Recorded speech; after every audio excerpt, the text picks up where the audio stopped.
Hello everyone, welcome back to our channel infinity learning world. मैं हूं शिखा। आप सब लोग कैसे हैं? उम्मीद करती हूं स्वस्थ होंगे और मस्त होंगे। तो आज हम बात करने वाले हैं अपने नेक्स्ट चैप्टर के बारे में, which is mechanical properties of solids. इस चैप्टर में हम सॉलिड्स की प्रॉपर्टीज़ के बारे में डिस्कशन करेंगे। तो सबसे पहले हम स्टार्ट करते हैं इलास्टिसिटी से। What is elasticity? It is the property of matter by virtue of which it regains its original shape or size after the removal of deforming force. This is the definition. अब आप बोलोगे इसका क्या मतलब हुआ, तो इसे मैं आपको प्रॉपरली एक्सप्लेन करती हूँ। देखिए, आपने सुना है कि जो सॉलिड्स होते हैं उनकी एक प्रॉपर शेप होती है, प्रॉपर साइज होता है, ठीक है। डिफॉर्मिंग फोर्स मतलब एक्सटर्नल फोर्स जो भी हम अप्लाई कर रहे हैं किसी भी चीज़ पे। तो इनका कहना है कि व्हाट इज़ इलास्टिसिटी? इलास्टिसिटी किसी भी बॉडी की एक प्रॉपर्टी होती है सॉलिड्स में जो उसकी ओरिजिनल पोजीशन रिगेन करने में हेल्प करती है, ठीक है।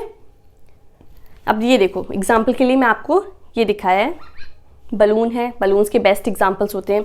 आपने इस पर एक डिफॉर्मिंग फोर्स लगाई, ये ऐसे बैंड हो गया। अब आप जैसी फोर्स हटाएंगे ये अपनी ओरिजिनल पोजीशन पे वापस आ जाएगा। तो इस प्रॉपर्टी को क्या कहते हैं? इलास्टिसिटी, ठीक है। और वो सब्सटेंसेस जो अपनी ओरिजिनल पोजीशन को दोबारा रिगेन कर लेते हैं उनको हम कहते हैं इलास्टिक सब्सटेंसेस, ठीक। अब next is plasticity. What is plasticity? Plasticity में कोई भी सब्सटेंस है जो अपनी ओरिजिनल पोजीशन पे वापस नहीं आता है, ठीक है।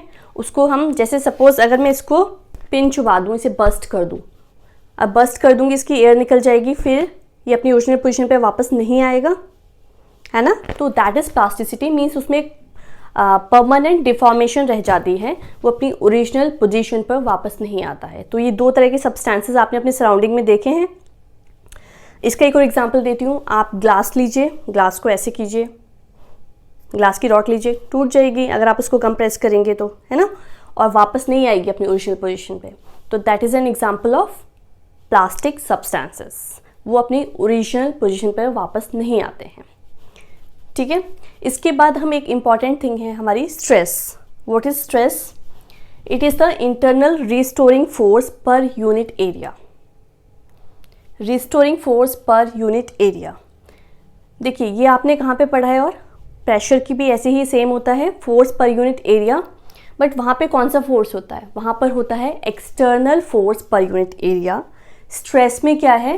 रिस्टोरिंग फोर्स, यानी कि इंटरनल फोर्स। जैसे आपने कंप्रेस किया, वो रिगेन करना चाहेगा, तो रिस्टोरिंग फोर्स क्या है? इंटरनल से लग रही है, तो इंटरनल होती है रिस्टोरिंग फोर्स। तो restoring force per unit area is known as stress.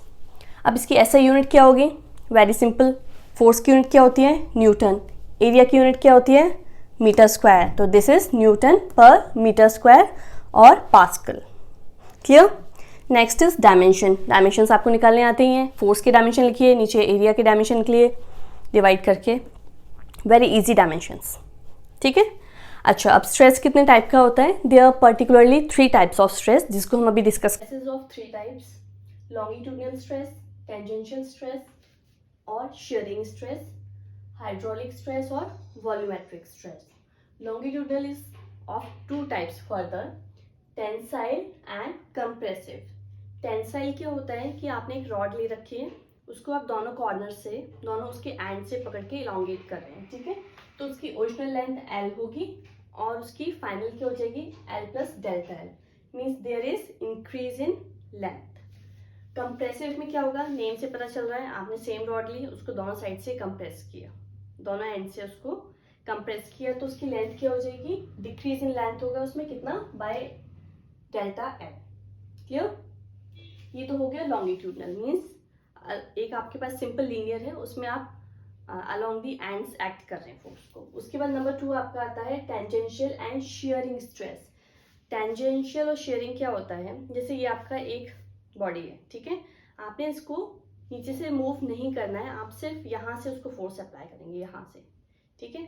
तो आपने जब यहाँ से फोर्स, उसके टेंजेंशियली यहाँ से फोर्स अप्लाई की, तो क्या होगा?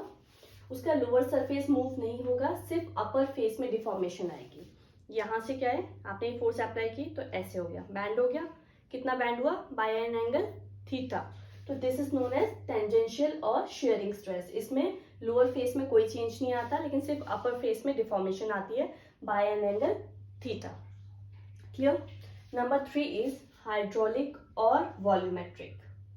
अब इसमें क्या होता है, सपोज आपके पास एक बॉल है, स्फीयर है, ठीक है, एक आपके पास वॉल्यूमेट्रिक कुछ भी ले लीजिए आप, क्यूबॉइड है, क्यूब है, तो उसको जब आप सब डायरेक्शन से इक्वली फोर्स अप्लाई करेंगे उस पर, तो क्या होगा, उसकी जो ज्योमेट्रिकल शेप है वो चेंज नहीं होगी। मीन्स अगर ऑलरेडी कोई स्फीयर है तो स्फीयर ही रहेगा, बस उसका साइज जो है ना वो श्रिंक हो जाएगा।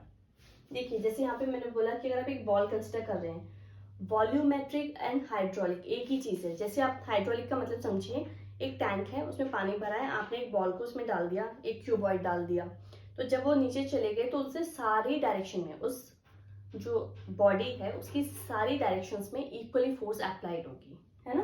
तो वो क्या होगा, हल्का सा श्रिंक होगा, उसकी ज्योमेट्रिकल शेप चेंज नहीं होगी।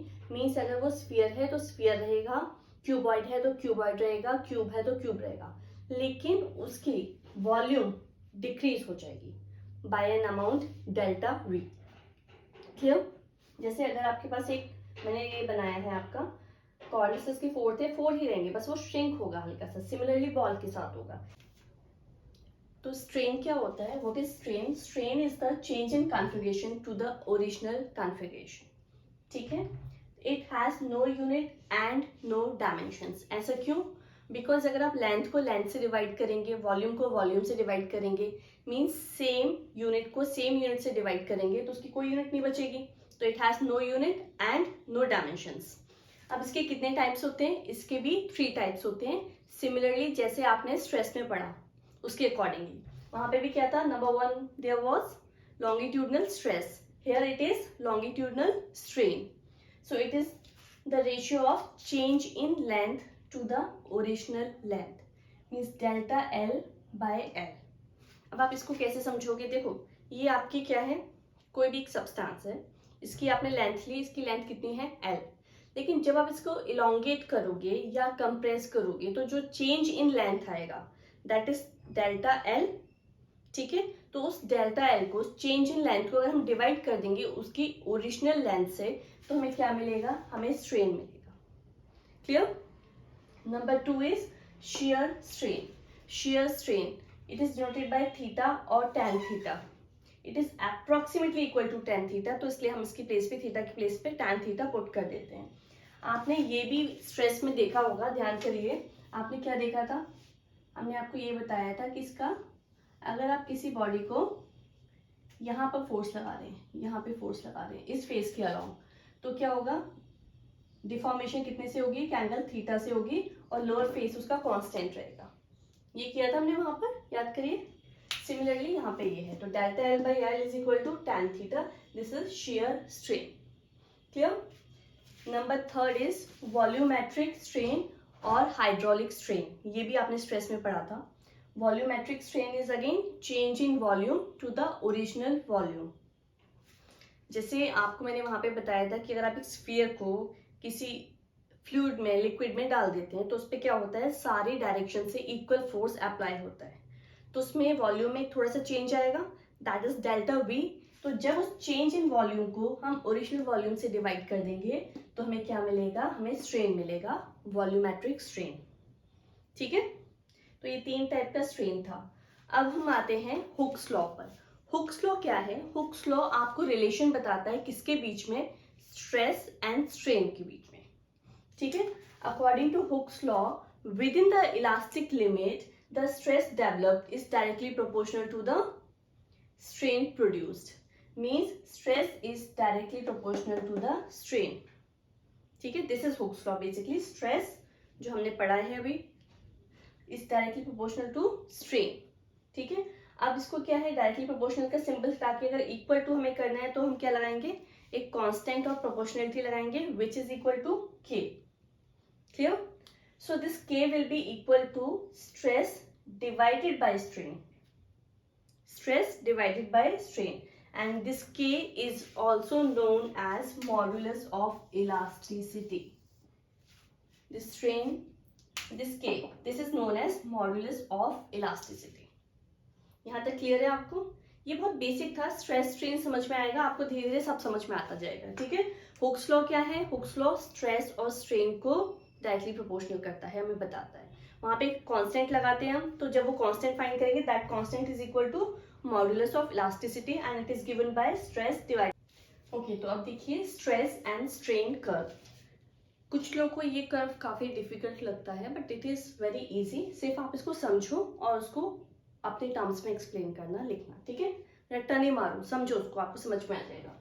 देखिए स्ट्रेस एंड स्ट्रेन कर्व, तो इसके लिए हमने क्या किया, अलोंग वाई एक्सिस क्या लिया हमने, स्ट्रेस, अलोंग एक्स एक्सिस क्या लिया हमने, स्ट्रेन लिया। अब देखिए ओ से ए तक ये क्या है, स्ट्रेट लाइन है, स्ट्रेट लाइन। तो स्ट्रेट लाइन है तो क्या है, कंप्लीटली इलास्टिक बिहेवियर फॉलो कर रहा है। जो भी मटेरियल हमने यहाँ पे लिया हुआ है, it is following completely elastic behaviour. तो ओ से ए आपका कौन सा कर्व है, लीनियर कर्व। लीनियर कर्व होगा तो क्या फॉलो करेगा, हुक्स लॉ, जो हमने अभी पढ़ा था, है ना। हुक्स लॉ को वो भी करेगा। अब ए पॉइंट के बाद क्या है, ए पॉइंट के बाद भी स्ट्रेस इंक्रीज कर रहा है, स्ट्रेन इंक्रीज कर रहा है, लेकिन ग्राफ एग्जैक्टली लीनियर नहीं है, हल्का सा कर्व होने लग गया, ठीक है। अब पॉइंट बी पे जाके क्या होगा, point B is the elastic limit और यील्ड पॉइंट। अब बी पॉइंट के बाद आप देखिए कर्व का बिहेवियर चेंज हो गया, है ना। इस पॉइंट के बाद क्या होगा कि अगर आप थोड़ा सा इंक्रीज करेंगे, किसमें, स्ट्रेस में, यानी कि थोड़ा सा प्रेशर डाल रहे हैं आप, तो स्ट्रेन क्या हो रहा है, ज्यादा इंक्रीज हो रहा है। इसका मतलब थोड़ा सा प्रेशर डालने पे डिफॉर्मेशन बहुत ज्यादा हो रही है। स्ट्रेन का मतलब डिफॉर्मेशन ही था, ठीक है। तो आपने थोड़ा सा स्ट्रेस डाला तो डिफॉर्मेशन ज्यादा हो रही है। तो बी से लेकर डी तक यही हो रहा है। क्या हो रहा है आप देखिए, स्ट्रेस तो थोड़ा थोड़ा इंक्रीज हो रहा है, लेकिन जो स्ट्रेन है वो ज्यादा इंक्रीज हो रहा है। तो from B to D with small increase in stress there is a large increase in strain. Clear है यहाँ तक? अब देखिए ये जो सी पॉइंट हमने बताया है आपको, ठीक है, जो सी पॉइंट है, सी पॉइंट तक अगर आपकी बॉडी जाती है, आप उसको इलोंगेट कर रहे हैं, तो यहाँ पे क्या होगा, एक परमानेंट सेट होगा। परमानेंट सेट मतलब आपने देखा है आपके रबर बैंड्स होते हैं, हेयर बैंड्स, आपने rubber bands best example exactly, आप उसको इलोंगेट करते हैं, रबर्स को खींचते रहते हैं ऐसे से, तो एक टाइम क्या होता है कि वो अपनी ओरिजिनल पोजीशन पे वापस नहीं आती है, जितनी बड़ी वो रबर होती है उससे थोड़ी सी और बड़ी हो जाती है, तो उसे हम क्या बोलते हैं, परमानेंट सेट, ठीक है। वापस आने की उसने कोशिश की, लेकिन एग्जैक्ट अपनी पोजीशन पे वापस नहीं आती है, एक सेट डेवलप हो जाता है उसमें, तो that is known as permanent set. Clear? अब इसके बाद देखिए डी टू ई, ये देखिए ये डी और ई में क्या है, ये तो डिक्रीज हो रहा है, यानी कि अगर आप स्ट्रेस को डिक्रीज भी कर रहे हैं, जैसे अभी तक तो मैं इस पर प्रेशर लगा रही थी, अगर मैंने प्रेशर लगाना बंद कर दिया, कम कर दिया प्रेशर, डिक्रीज करती चली गई, फिर भी स्ट्रेन इंक्रीज कर रहा है। तो ये भी आपने एग्जांपल देखा है कि एक पॉइंट आता है जब आप रबर को बहुत ज़्यादा इलोंगेट कर रहे होते हैं, तो उसके बाद आप उससे अगर वो हटा भी देते हो ना, वो अपने आप टूट के ऐसे गिरने लगती है, तो इसको वो बोलेंगे फ्रैक्चर पॉइंट बोलेंगे। ई पॉइंट पे आके वो फ्रैक्चर हो जाएगी। मीन्स अगर आप स्ट्रेस को कम भी कर देंगे वो फिर भी इलोंगेट होता जाएगा, ठीक है। ईजी है। ओ से ए तक complete elastic behaviour, A to B increase तो कर रहा है, स्ट्रेन भी हो रहा है विद इंक्रीज ऑफ स्ट्रेस, लेकिन इलास्टिक बिहेवियर नहीं, मतलब हुक्स लॉ को ओबे नहीं करेगा। सी पॉइंट पे जाके क्या होगा, एक परमानेंट सेट डेवलप हो जाएगा। फ्रॉम बी टू डी क्या होगा, छोटा थोड़ा सा भी प्रेशर डालेंगे तो ज्यादा डिफॉर्मेशन होगी, ठीक है। और डी टू ई क्या है ये, कि अगर आप प्रेशर यानी कि स्ट्रेस को डिक्रीज भी कर देंगे तो भी स्ट्रेन इंक्रीज होता जाएगा, and finally at point E it is a fracture point, यहाँ जाके वो टूट जाएगा। Graph is so easy. Term पढ़ी थी मॉड्यूलस ऑफ इलास्टिसिटी, जहाँ पे हमने हुक्स लॉ पढ़ा था, वहाँ पे आपसे क्या कहा था कि modulus of elasticity is equal to stress by strain, find किया था हमने, दैट के, रिमेंबर? ओके, तो उससे अब देखिए यहाँ पे हम क्या आते हैं, Young's modulus of elasticity. Young's modulus is denoted by Y. ये किस में यूज किया जाता है, मेनली सॉलिड्स में, जब आप वायर्स बनाते हैं, है ना, मेटल्स को यूज करते हैं थिक वायर्स बनाने के लिए, उस पर वेट को हैंग करते हैं, तो वहां पे हम ये यंग्स मॉड्यूलस ऑफ इलास्टिसिटी पढ़ते हैं। मॉड्यूलस ऑफ इलास्टिसिटी क्या था, it was the ratio of stress to the strain, और यंग्स मॉड्यूलस ऑफ इलास्टिसिटी क्या हो जाएगा, ratio of longitudinal stress to the longitudinal strain. Clear? अब देखिए longitudinal stress is denoted by sigma, strain is denoted by epsilon. Stress का formula क्या था, force per unit area. Strain क्या था, change in configuration to the original configuration, यानी कि अगर हम लेंथ की बात कर रहे हैं तो delta L by L, stress divided by strain. Clear है यहाँ तक? ठीक है, इसके आगे आइए, ये देखिए सिंपल, ये तो सिंपल मैथमेटिकल स्टेप है, एल ऊपर चला जाएगा, ये नीचे आ जाएगा, डिवीजन का रूल। ठीक है, अब देखो यहाँ पे जब हम एक वायर की बात कर रहे हो, यंग्स मॉडुलस जो हम बात करते हैं, तो वो हम किसके लिए कर रहे हैं, लॉन्गिट्यूडनल स्ट्रेस ले रहे हैं, तो वो किसके अलॉन्ग एक्ट करेगा, वायर रॉड लेंथ के अलॉन्ग एक्ट करेगा बेसिकली। तो वहां पे फोर्स कितनी होगी, जो उस वायर पे आपने वेट हैंग कर रखा है mg, है ना, तो F is equal to mg। Area कितना होगा, उस वायर का एक क्रॉस सेक्शन एरिया लेंगे, उसका कुछ रेडियस होगा तो उसका क्रॉस सेक्शन एरिया लेंगे, तो area is pi r square. इन दोनों वैल्यूज को यहाँ पे पुट करिए, F की प्लेस पर mg पुट करिए, A की प्लेस पे pi r square. This is the formula of Young's modulus of elasticity. इसके न्यूमेरिकल्स आते हैं, बट फॉर्मूले को याद करने की जरूरत नहीं है, आप नॉर्मल भी पुट करोगे आपको फटाफट पता चल जाएगा। It is stress divided by strain. ठीक है, तो दिस इज यंग्स मॉड्यूलस। अच्छा, अब यंग्स मॉड्यूलस में हम बात करते हैं, जब हम रिजिड बॉडीज की बात करते हैं, तो रिजिड बॉडीज क्या होती हैं कि जिसके ऊपर आप कितने भी फोर्स अप्लाई करो डिफॉर्मेशन नहीं होती। दैट मीन्स जो आपका डेल्टा एल है वो चेंज होगा ही नहीं, that is zero. Something divided by zero is infinity. तो जो यंग्स मॉडुलस है वो रिजिड बॉडीज के लिए उसकी वैल्यू क्या होती है, इंफिनिटी होती है। क्लियर? अब यंग्स मॉडुलस की वैल्यू फ्लूइड्स के लिए या गैसेस के लिए जो कि इजीली कंप्रेस हो जाते हैं, इजीली, ठीक है, आप थोड़ी सी फोर्स लगाएंगे तो उनमें डिफॉर्मेशन आ जाती है, बहुत लार्ज डिफॉर्मेशन आती है। तो उस केस में आप देखिए डेल्टा एल की वैल्यू क्या होगी, वेरी लार्ज होगी, फोर्स कितनी है, बहुत स्मॉल है, तो something is divided by very large value is equal to zero. ठीक है, तो रिजिड बॉडीज के लिए यंग्स मॉड्यूलस की वैल्यू क्या होती है, इंफिनिटी। और जो इजीली डिफॉर्म्ड हो जाते हैं, बहुत ही इजीली डिफॉर्म्ड हो जाते हैं, थोड़ी सी फोर्स लगाते हैं, उनके लिए y की वैल्यू इज जीरो। क्लियर? अब इसके बाद हम बात करते हैं बल्क मॉड्यूलस की। What is bulk modulus? Bulk modulus is the ratio of volumetric stress to the volumetric strain. ठीक, वॉल्यूमेट्रिक स्ट्रेस को हमने क्या किया, सिंपल प्रेशर P जो उस पर हम अप्लाई कर रहे हैं। ठीक, volumetric strain is delta V by V। अब आप बोलेंगे नेगेटिव साइन यहाँ पे कैसे आया? ठीक है, फिजिक्स में नेगेटिव साइन का मतलब या तो अपोजिट डायरेक्शन हो जाता है या इंक्रीज डिक्रीज। दैट मीन्स अगर प्रेशर इंक्रीज करेगा तो डेफिनेटली वॉल्यूम क्या करेगी, डिक्रीज करेगी, और एक दूसरे के वाइस वर्सा।